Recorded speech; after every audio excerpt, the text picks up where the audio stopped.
2014, David Cameron, the then Prime Minister of the UK, was asked in an interview with Elle magazine whether or not he was a feminist. His reply, "I'm not sure. I don't really know what that word means." He did say he believed in equality between men and women, but he declined to wear a "this is what a feminist looks like" alongside his colleagues Ed Miliband and Nick Clegg. At the time, this got him in a lot of hot water. People did not like that he would not affix the word feminist to his chest. In fact, the backlash was so severe he ended up having to declare himself a feminist repeatedly on Channel 4, on PMQs. Now, it's easy to look back at the political graphic t-shirts of the 2010s that took us by storm and cringe. An extreme case of political ick. So we have to ask ourselves, was David Cameron ahead of his time in refusing to wear a self-congratulatory political slogan t-shirt? Fashion and politics have both moved on. I don't think there would be many photo cover spreads in a magazine now where a politician is asked to wear something like this. We're too ironic, we're too deep in meme culture. It would be social suicide. Although actually, I can kind of see it for Keir Starmer, and that is not a compliment. I tell this story because I think it represents a lot about where feminism was at in the 2010s and how its meaning changed. I also tell it because I think these are funny pictures. Because what even is feminism now? Feminism's origins in the West seem to trace back to the French Revolution. It was the spark that got women involved in a lot of political causes and in public life, where before they'd been pretty much confined to the home. After that, for better or for worse, women's groups were closely associated with things like the prohibition of alcohol in America. Women who saw how alcohol was linked to women being abused, women having no money because their husbands were spending it on booze, and took action alongside a heavy dose of Christian opposition to drinking.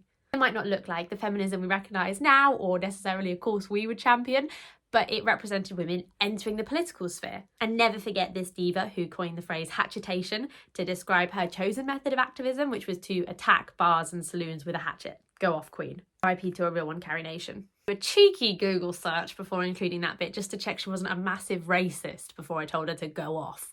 After this, women's groups were closely linked with abolition and suffrage.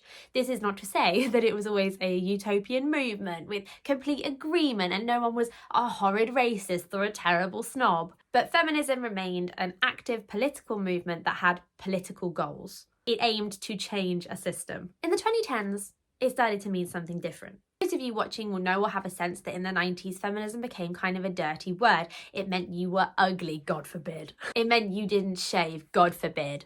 It meant you were a lesbian, God forbid. And the whole thing in the 90s with the ladette culture and everyone just being super chill, Britpop, cool Britannia, was to act like you didn't need feminism. We were post-feminist. Late 2000s, 2010s, the word starts to make a comeback. But it's different now. The trend that marked part of this difference was how we became obsessed with asking celebrities if they were a feminist. I look back and I think this marks the time that feminism became divorced from any clear political outlook or action and instead just became kind of a personality test. A bit like asking if your iPhone is a socialist or your Visa debit card is your best friend. And imagine if there was a trend for asking celebrities in interviews if they were socialists or womanists or neoliberals, and then being furious if they said no or didn't know enough to stake a claim to the political identity. Because these are actual political ideologies with histories and meanings to understand. Obviously, people should be politically informed, but we know that they're not. And some political movements are confusing and steeped in theory. I did a sociology degree. I know that we were all just pretending to know what Foucault and Judith Butler were saying. Yeah, making videos like this is the only thing to do with a sociology degree. Thank you for asking. The cycle would go like this. Woman says she isn't a feminist. Woman is torn to shreds online. Woman comes back and says she actually is a feminist. She just didn't know what it meant before. And because the word was becoming divorced from any political meaning or activist bite, it could kind of mean whatever. It basically got boiled down to, I believe that I individually deserve the same things as a man. And it turns out a lot of celebrities do believe they deserve the same things as a rich white man. It didn't have to mean you wanted that for all women. It didn't mean you wanted to change the system for all women. It didn't mean you wanted to question the role men have to play in society. It kind of just meant that you also should be paid $1 million for your movie. It became a label you could slap on that just meant, I'm a good person. And crucially, it became an identity, not an action. This is what a feminist looks like, proclaimed the t-shirts t-shirts and pin badges and tote bags. In the internet age, feminism was now an identity and a marketing tool. You didn't have to take any action or really even desire much change. Just buy a mass-produced tote bag and everyone would be like, yes! I do understand this. I know I'm being very sarky, but I was a teenager in the 2010s. I had some mass-produced feminist t-shirts. I think we can even kind of fondly look back on the gender utopia of the 2010s where people were suddenly proudly declaring they believed in gender equality instead of suggesting the workplace has become too feminist. Isn't it nice we were all being feminists? But I do think the label has suffered from being removed from actual political action. Because if your feminism is just an identity, you don't really have to do anything, just existing as feminists. Whereas actually, political change requires effort and activism to achieve anything. That's what choice feminism is. Everything you do, every choice you make is inherently feminism. I am, therefore I'm feminist. Then, as a result of this, there's a boom in popularity of analysing our media through the feminist lens. Don't get me wrong, I absolutely love this shit. There's a theory that in the 90s, with all the money in politics and liberals feeling they couldn't affect real change in that sphere, they retreated into culture instead. Which is great for making good TV, but it means that political fights tend to play out in the culture rather than in government. You might get much more caught up, for example, in representation on TV than in the House of Commons. I love pop culture. I love analysing it. I love watching video essays about it. I do think that the stories we tell reflect us and shape us. But as online it became more and more mainstream to analyse things through a feminist perspective, it has sort of become a tool for telling women off. We're just analysing culture through a feminist lens, we are analysing our celebrities through it. And because we're forgetting that feminism is a movement and a theory, not an identity, I feel like we're moving towards blaming individual women and celebrities for the failings of feminism. Like if they could just get it right, maybe everything would be okay. You see this, for example, in the obsessive conversation around whether Chapel Roan is a good enough political activist. She's an entertainer. Or the obsessive conversations about whether Taylor Swift is setting feminism back or if she is the wrong kind of feminist. Again, she's an entertainer. Think pieces about whether Beyonce's music is feminist. She is an entertainer. And I want to be clear, this isn't about analysing the cultural landscape or trends. It tends to be about naming and shaming a particular woman, having a big moan about her, probably using her face in the thumbnail, and then calling it feminism. Criticising a famous woman's form of feminism seems to be the new frontier. And I'm not saying there's nothing to criticise. I'm confident that my fave is problematic. But this is not the hard-hitting social justice that people think it is. I really think a lot of this gives Gretchen Wiener, that's just like the rules of feminism energy. Someone at our table is getting it wrong and they're about to be told that they can't sit with us. It's a very individually punitive way of looking at a movement. I find it kind of mad seeing YouTube video thumbnails with a woman's face that say bad feminist or fake feminist. Seems to be a new hurdle that women can fail at. A socially liberal way to just have a big old bitch about another woman. And I'm not saying you can't do that, but do it in your WhatsApp chats like everyone else. I think online we lose sight of when something is a social threat and when it's just really annoying. And yes, a celebrity can absolutely represent more to us than just that individual person. They might be representative of the out-of-touch nature of the rich, be representative of how white women tend to perform femininity. But if that's true, they should be your case study, not your nemesis. What I think sucks about this, that also really took off in the 2010s and is hitting harder than ever now,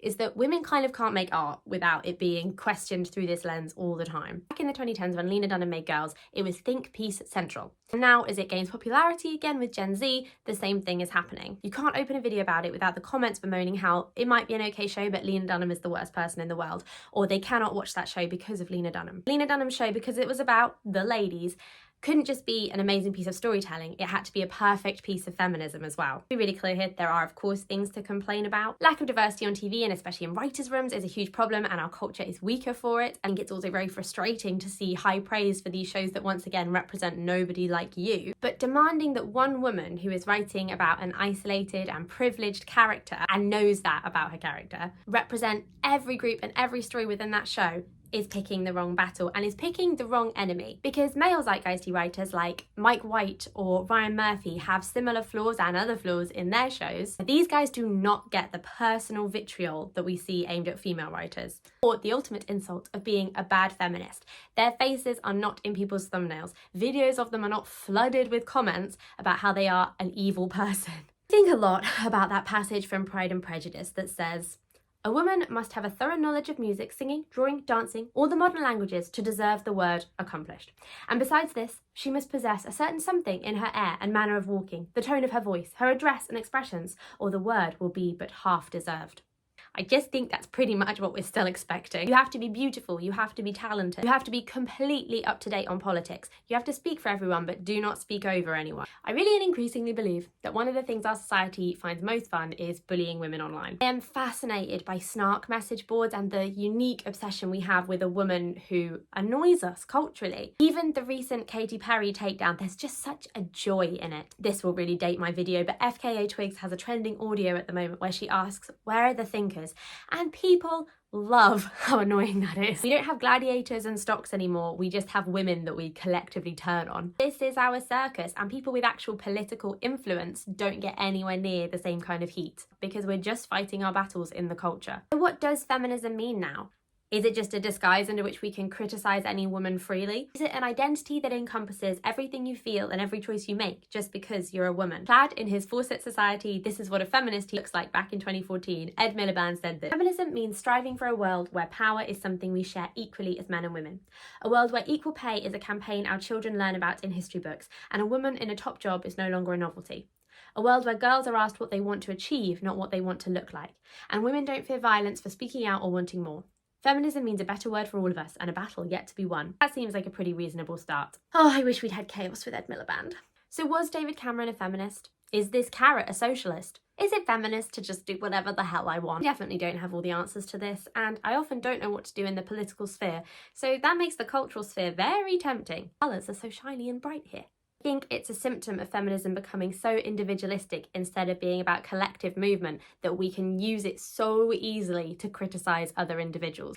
And I'm not going to pretend I know what the main focus of the feminist movement should be from here on in, but I do know that if the only time you feel like a feminist activist is when you're leaving a horrible comment about a woman online, that doesn't seem like it's helping. Because the left's whole thing is meant to be building a bigger table, but while the right is out here looking for converts, we're saying, "You can't sit with us!" And pretty soon there's not going to be anyone left who wants a seat at that table. Let me know what you think about this below, and if you find yourself getting pulled into these strange internet hate mobs. I definitely was kind of pulled in on Katy Perry before I was like, whoa, what's happening? Why are none of these memes about Jeff Bezos? And also, if you're one of my subscribers from 6-7 years ago who's still watching this, I just want to say thanks so much. That's so nice. Thank you. Please like and comment because I enjoy the affirmation.